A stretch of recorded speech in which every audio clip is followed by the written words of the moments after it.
Okay, to make sure we're all on the same page on how to make sure our traveling data binders are done, I'm making a video. That way we can all have all of the binders the same from elementary all the way up to high school. The plan for these binders is that throughout elementary, we'll fill out all the information that we can. And then that way, when we pass the group on to the middle school, they will have all the information they need to about the kids that is more pertinent to Deaf Ed versus all of this other information that's given to us by other people. And then the middle school will do the same. They'll pass that along to the high school so that the high school teachers can have that information. Once the students graduate from high school, the plan is that those binders will be emptied there at the high school and then sent back down to the elementary, that we can reuse those binders. So it's very important that our binders stay really sturdy and all the dividers are staying nice and crisp so that we can continue to use them again and again.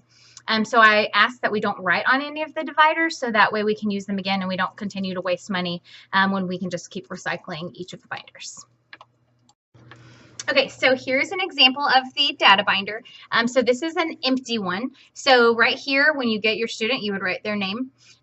All of these are pre-made. I have made sure they're all ready to go. They have all the papers. When you get a new student, all you do is fill out the information in this binder for that student. Any students that are coming up to you from another campus will already have binders ready to go and will already have names on them.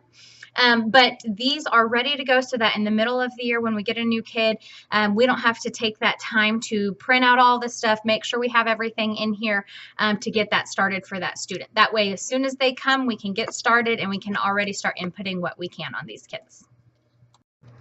Okay, so here's an example of one of my kiddos. So all I've done is written his name on the front. And then here on our student information page, we've got student information on the top. We've got their method of communication here. Some of our students I know have changed from one method or another.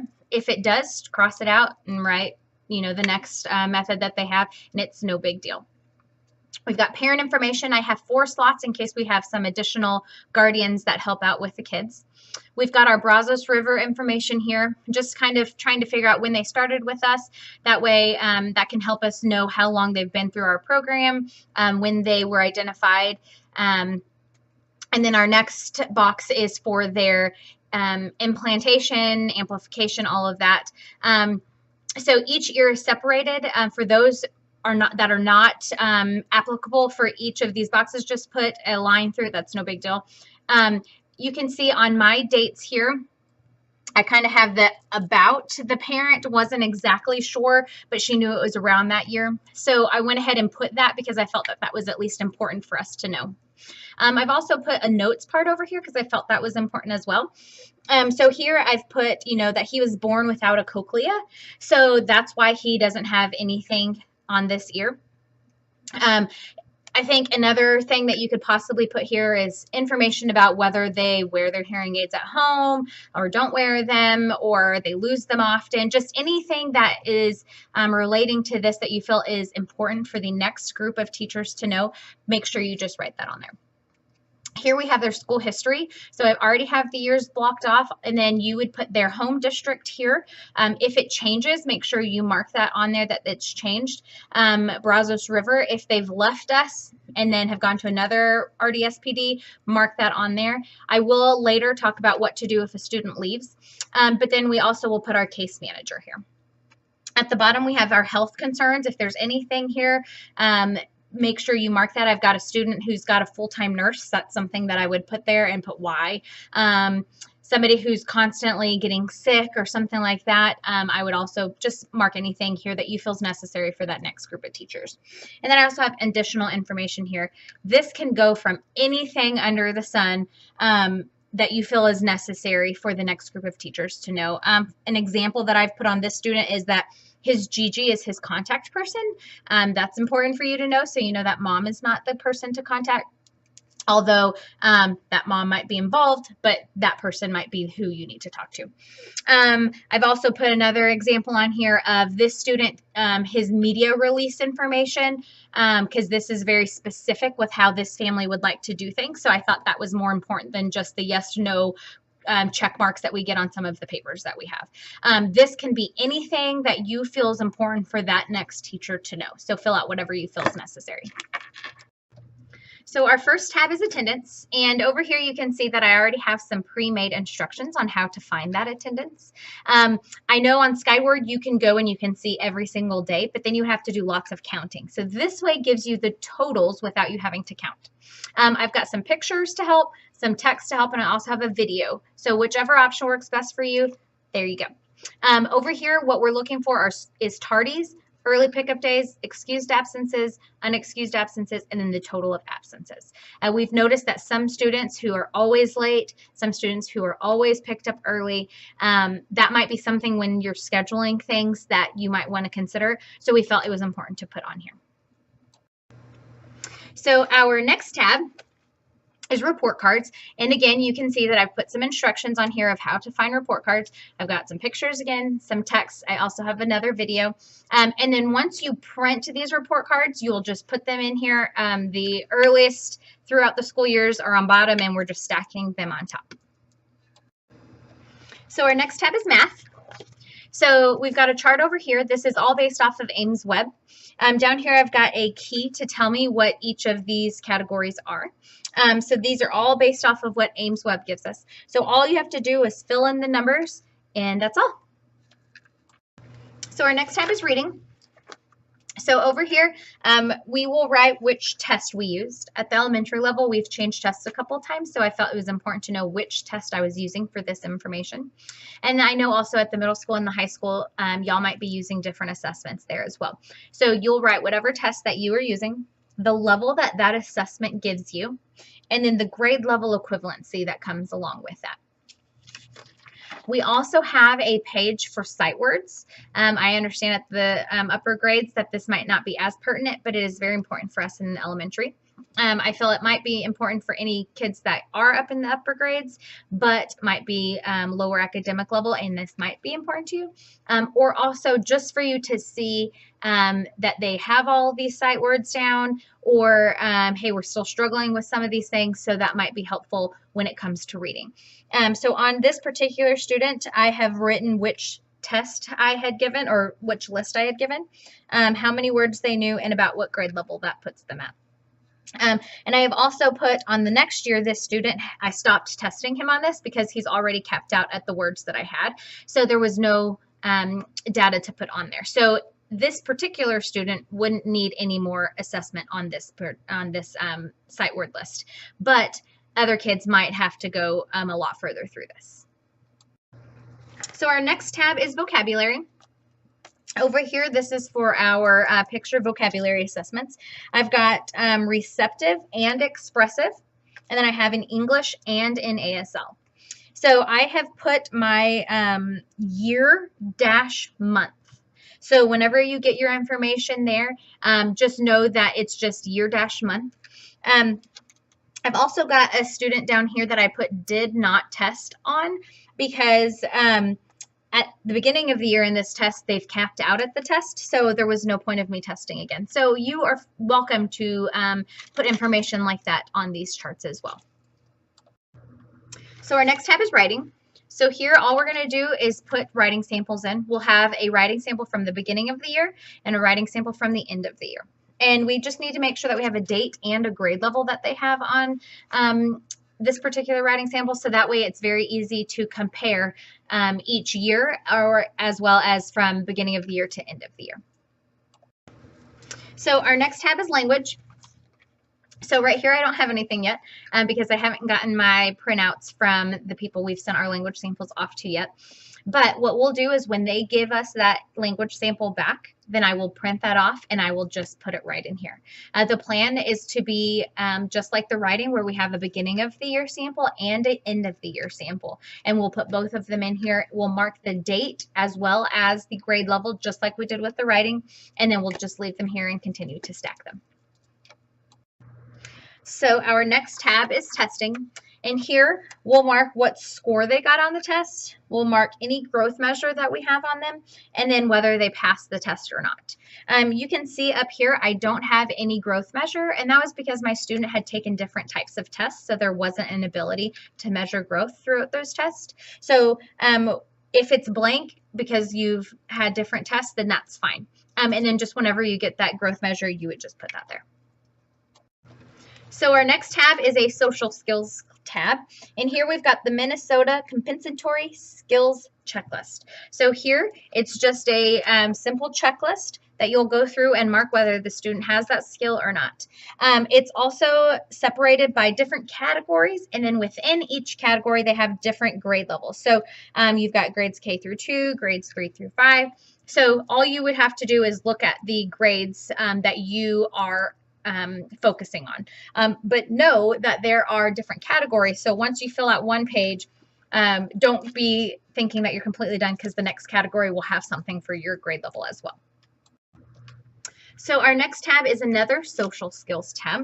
So here is a very similar chart. So what you'll do is you will find different categories with different grade levels. You'll just go and mark off. Here's a key on how to mark this chart. So all you'll do is mark the chart based off of how this key explains.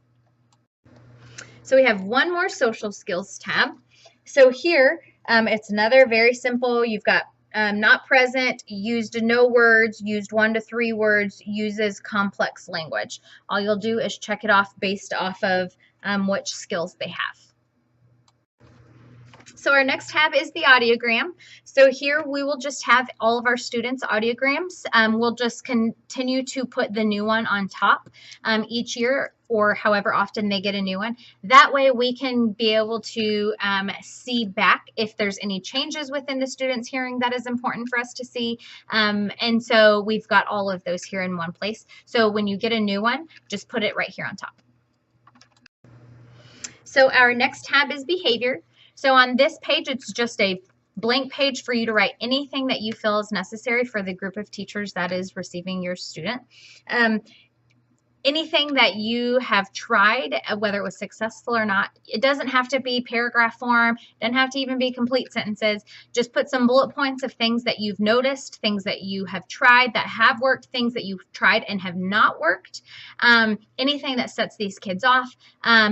This will probably be the saving grace to all of us getting new kids. And so I feel this is a very, very, very important thing to put, especially for all our kids that do have some behavior struggles that we need to work on. So make sure we put anything here that is very important for that next group of teachers.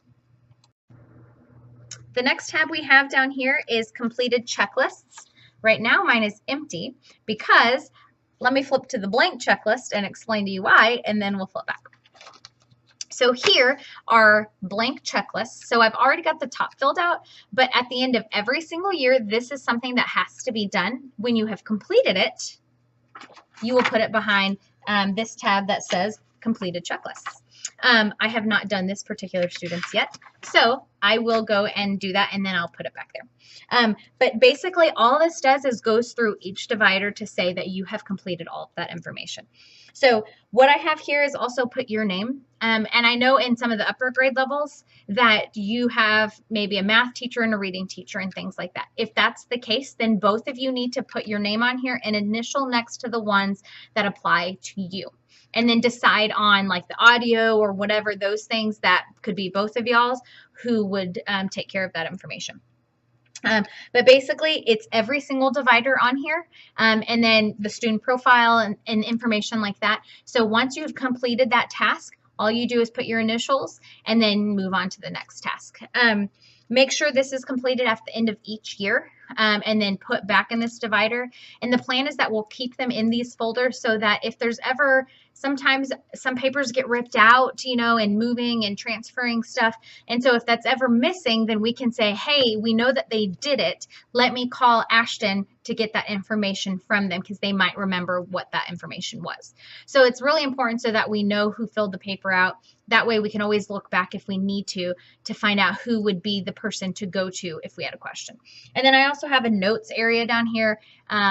Maybe that particular year they didn't have another audio. So all you have to do is, you know, put on here no new audio or something and just check off what that section or whatever, or any other information that you feel is necessary to put at the end of this. So I know that we have sometimes when students have repeated a grade level. So in that case, I know most of these charts are set up that have one grade level per row. But I didn't want to leave too many spaces because most of our kids probably won't need it, and I felt that would be a lot of waste. So what we're going to do is I'm going to show you an example of a student who has repeated a grade and how we are going to write that in. So all we're doing on this student, it's hard to see because it's in pencil, is so the first time they went to second grade, the numbers here are on the left. And then the second time they went to second grade, we put a dash or a slash and then put the next number. Then that way both pieces of information are there. So you can clearly see the first time they went to second grade how many absences they had, and then the second time they went to second grade and how many absences they had. That's a very large difference there. And I feel that's very important for us to know so that we can compare the growth that happened from one year to the growth that happened the next year, especially if it was that same grade level. So just make sure you put it off to the side. If you need to, you could always white it out and rewrite it or whatever. But if we're all using pencil, that will really help where you just erase and kind of move over if you need. Okay, so I know that we have had several students here that have left Brazos River, gone somewhere else for a year or two, and then have returned back to us. So what's very important for us is that we're keeping all of this data so that from year to year we can compare to see how things are going, and we can also pass on information from one campus to the next. So we don't want to just do away with this data once a student leaves. We want to keep this data, that way we can have it if they ever returned back to us. But we only have a certain amount of binders, and we don't want to have all of these binders sitting there with unused data. So what the plan is that when you have a student who has left, you will take all of their information, put it in a file folder like this, and all I've done is, you can see I've taken the front page out, and I've just pulled everything out of the rings, put it in here, and then I have put it in my filing cabinet behind me. That way it only takes up this amount of space versus the large binder, and that way we can have binders ready for any new kids that come through. And then if this student were to ever move back to us, all I have to do is take this folder and then take it out and put it into the binder, and it's ready to go as soon as that kid gets here. And then all I have to do is fill out any information that I have of where they were, like on their student profile page or anything like that, so that we can have that information and we know who to contact when we're trying to figure out their academic levels from that time that they were gone.